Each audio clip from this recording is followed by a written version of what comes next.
गजपति जिला गुमा ब्लॉक गोष्ठी उन्नयन अधिकारी दुलेराम मारांडी अंचलवासी दुर्व्यवहार करने सबुबले चर्चा रही था।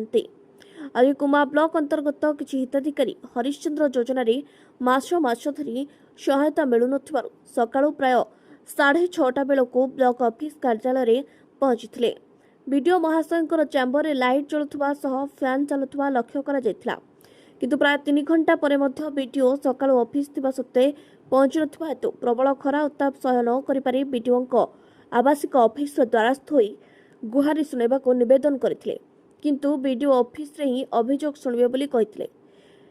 एतिक बेले उपस्थित सांबादिक निरोज कुमार षडंगी बीडीओ को सकाळ ऑफिस समय आपण काहेकि ऑफिस आसनाहांती बोली प्रश्न करथिले।